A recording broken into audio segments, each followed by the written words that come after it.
നമസ്കാരം. ഇന്ത്യൻ പാർലമെന്റിന്റെ ഉള്ളറകളിലേക്ക് എല്ലാവർക്കും സ്വാഗതം. ഇന്ന് നമ്മൾ ഒരുമിച്ചൊരു യാത്ര പോകാൻ പോവുകയാണ്. ഒരു ആശയം എങ്ങനെയാണ് ഒരു നിയമമായി മാറുന്നത് എന്ന് നമുക്ക് ഘട്ടം ഘട്ടമായിട്ട് നോക്കാം. എപ്പോഴെങ്കിലും ചിന്തിച്ചിട്ടുണ്ടോ, എങ്ങനെയാണ് ഒരു ചെറിയ ആശയം 100 കോടിയിലധികം വരുന്ന ജനങ്ങളെ ബാധിക്കുന്ന ഒരു വലിയ നിയമമായി മാറുന്നതെന്ന്?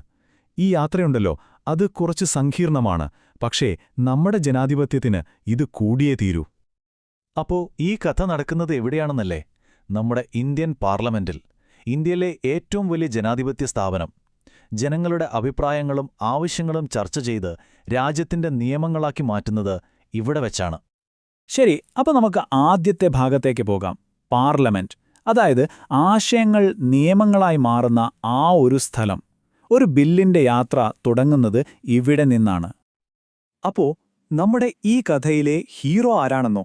അതൊരു ബില്ലാണ്, അതായത് ഒരു നിയമത്തിന്റെ ഒരു ഡ്രാഫ്റ്റ്. പക്ഷേ ഇതൊരു നിയമമായി മാറണമെങ്കിൽ 2 വലിയ കടമ്പകൾ കടക്കണം, 2 പ്രധാനപ്പെട്ട സഭകൾ. അപ്പോ ആ യാത്രയിലെ ആദ്യത്തെ സ്റ്റോപ്പ് ലോക്സഭ. ഇതിന് ജനങ്ങളുടെ സഭ എന്നാണ് വിളിക്കുന്നത്. ജനങ്ങളുടെ ശബ്ദം മുഴുങ്ങിക്കേൾക്കുന്ന ഇടം. ലോക്സഭയെ എന്തുകൊണ്ടാണ് ജനങ്ങളുടെ സഭ എന്ന് പറയുന്നതെന്നറിയാമോ? കാരണം സിമ്പിളാണ്. അതിലെ 543 മെമ്പർമാരെയും നമ്മളെപ്പോലുള്ള ജനങ്ങൾ നേരിട്ട് വോട്ട് ചെയ്താണ് തിരഞ്ഞെടുക്കുന്നത്. അവരുടെ ടേം 5 വർഷത്തേക്കാണ്. ഇനി രാജ്യസഭയുടെ കാര്യം, അത് നമുക്ക് വഴിയെ നോക്കാം. ഇനി നമ്മൾ മനസ്സിലാക്കേണ്ട വളരെ പ്രധാനപ്പെട്ട ഒന്നാണ് മണി ബിൽ, അല്ലെങ്കിൽ ധനകാര്യ ബിൽ. പേര് സൂചിപ്പിക്കുന്നതുപോലെ തന്നെ നികുതി, ഗവൺമെന്റിന്റെ ചെലവുകൾ, അങ്ങനെയുള്ള പൈസയുടെ കാര്യങ്ങൾ വരുന്ന ബില്ലുകളാണിവ. ഇവിടെയാണ് ഏറ്റവും പ്രധാനപ്പെട്ട കാര്യം. ഈ മണി ബില്ലുകളുണ്ടല്ലോ, അത് ലോക്സഭയിൽ മാത്രമേ ആദ്യം അവതരിപ്പിക്കാൻ പറ്റൂ. അപ്പോൾ സാമ്പത്തിക കാര്യങ്ങളിൽ ലോക്സഭയ്ക്കൊരു പ്രത്യേക പവർ കിട്ടുന്നത് ഇതുകൊണ്ടാണ്. ശരി, ലോകസഭ കഴിഞ്ഞാൽ നമ്മുടെ ബില്ലിന്റെ യാത്ര എങ്ങോട്ടാ? നേരെ രാജ്യസഭയിലേക്ക്, അതായത് സംസ്ഥാനങ്ങളുടെ കൗൺസിൽ എന്നറിയപ്പെടുന്ന നമ്മുടെ ഉപരിസഭയിലേക്ക്. അപ്പോ നേരത്തെ നമ്മൾ ഒഴിച്ചിട്ട് ആ ഭാഗം ഫില്ല് ചെയ്യാമല്ലേ? രാജ്യസഭ. ഇതിനെ കൗൺസിൽ ഓഫ് സ്റ്റേറ്റ്സ് എന്നാണ് പറയുന്നത്. ഇവിടെ 245 മെമ്പർമാരുണ്ട്. ഇവരുടെ കാലാവധിയാണെങ്കിൽ 6 വർഷമാണ്. പിന്നെ ഇതൊരു പെർമനന്റ് ഹൗസാണ്. അതായത് ലോക്സഭയെപ്പോലെ 5 കൊല്ലം കൂടുമ്പോൾ മൊത്തത്തിൽ പിരിച്ചുവിടില്ല. പകരം ഓരോ 2 വർഷം കൂടുമ്പോഴും ഇതിലെ 1/3 അംഗങ്ങൾ റിട്ടയർ ആവും. ആ സ്ഥാനത്തേക്ക് പുതിയ ആളുകൾ വരും. അങ്ങനെ ഇതങ്ങനെ കണ്ടിന്യൂസ് ആയിട്ട് പോകും. അപ്പോൾ രാജ്യസഭയുടെ പ്രധാന റോൾ എന്താണെന്ന് വെച്ചാൽ ഒരുതരം ചെക്കിംഗ് ആണ്. ലോക്സഭ പാസാക്കുന്ന ബില്ലുകൾ ഒന്നുകൂടി വിശദമായി പരിശോധിച്ച് ആവശ്യമെങ്കിൽ മാറ്റങ്ങൾ നിർദ്ദേശിക്കുക. അതായത് ധൃതി പിടിച്ച് ഒരു നിയമമുണ്ടാവാതെ നല്ലപോലെ ആലോചിച്ചാണ് എല്ലാം ചെയ്യുന്നതെന്ന് ഉറപ്പുവരുത്തുക. ഇനി നമ്മൾ കാണാൻ പോകുന്നത് ഈ പ്രോസസ്സിന്റെ ക്ലൈമാക്സ് ആണ്. ഒരു ബില്ല് എങ്ങനെ ഒരു ആക്റ്റായി മാറുന്നു, അതിന്റെ ഫൈനൽ സ്റ്റേജുകൾ. ശരി, നമുക്ക് ആ സ്റ്റെപ്പുകൾ ഒന്നൊന്നായി നോക്കാം.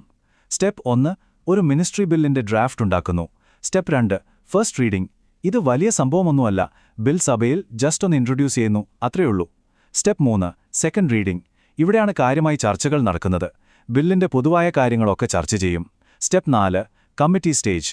ഇവിടെ ബില്ലിനെ കീറിമുറിച്ച് പരിശോധിക്കും. ഓരോ ക്ലോസും ഒരു പാർലമെന്ററി കമ്മിറ്റി വിശദമായി പഠിക്കും.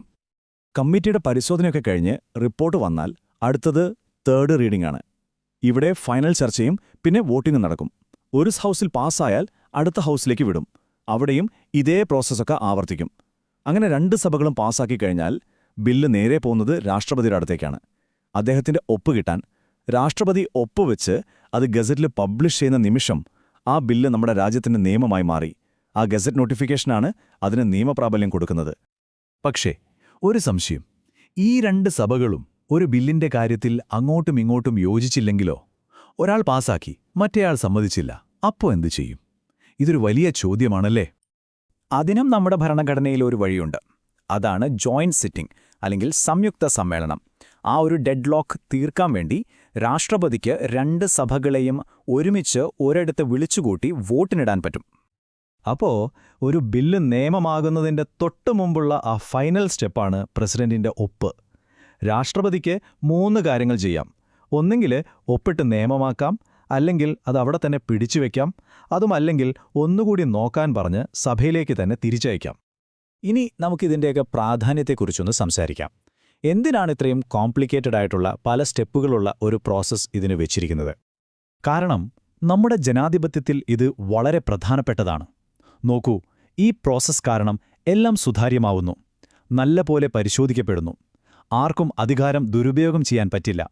ചർച്ചകൾ നടക്കുന്നതുകൊണ്ട് നിയമങ്ങൾ കൂടുതൽ മെച്ചപ്പെടും.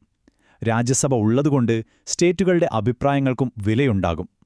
ഇതിന്റെ എല്ലാം അവസാനം നമ്മളെപ്പോലുള്ള സാധാരണ പൗരന്മാരുടെ താൽപ്പര്യങ്ങൾ സംരക്ഷിക്കപ്പെടുന്നു. അപ്പോൾ ശരിക്കും ഈ പ്രോസസ്സ് മനഃപൂർവ്വം തന്നെ നീണ്ടതും കുറച്ച് ബുദ്ധിമുട്ടുള്ളതുമായിട്ടാണ് ഉണ്ടാക്കിയിരിക്കുന്നത്. ഈ ഒരു ബുദ്ധിമുട്ട് അല്ലെങ്കിൽ ഈ ഒരു ഫ്രിക്ഷൻ ജനാധിപത്യത്തെപ്പറ്റി നമ്മളോട് എന്താണ് പറയുന്നത്? ഒരുപക്ഷെ ഇതായിരിക്കാം അതിന്റെ ഉത്തരം.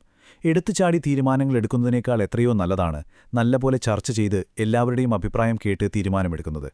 ഒരുപക്ഷെ അതാണ് ജനാധിപത്യത്തിന്റെ ഏറ്റവും വലിയ സൗന്ദര്യവും.